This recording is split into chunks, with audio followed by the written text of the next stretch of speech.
পৃথিবীতে আল্লাহ তাআলা যে কয়েকজন নারীকে সবচাইতে বেশি সৌন্দর্য দান করেছেন, এদের মধ্যে হজরত হাওয়া আলাইহিসসালাম ছিলেন অন্যতম। হজরত আদম আলাইহিসসালাম দীর্ঘ সময় বিবি হাওয়ার দিকে তাকিয়ে থেকে তার নিকটবর্তী হওয়ার উদ্দেশ্যে সম্মুখে অগ্রসর হলেন। তখন হজরত জিব্রাইল আলাইহিসসালাম বাধা দিয়ে বললেন, তাকে বিবাহ বন্ধনে আবদ্ধ করার পূর্বে তার নিকটবর্তী হওয়া আপনার জন্য জায়েজ নয়। অতএব সর্বপ্রথম আল্লাহ তাআলার দরবারে বিবাহের জন্য আবেদন করুন। হজরত আদম আলাইহিসসালাম জিব্রাইল আলাইহিসসালাম দেখানো পদ্ধতিতে হজরত হাওয়া আলাইহিসসালামকে বিয়ে করার জন্য আল্লাহ তাআলার দরবারে ফরিয়াদ করলেন। আল্লাহ তাআলা হজরত আদম আলাইহিসসালামের আবেদনের প্রেক্ষিতে তাদের বিবাহের পরিপূর্ণ সিদ্ধান্ত নিলেন।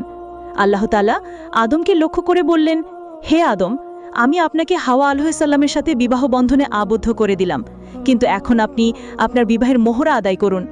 হজরত আদম আলাইহিসসালাম আল্লাহ তাআলাকে বললেন, হে আল্লাহ, এই বিবাহের মোহরা এইটা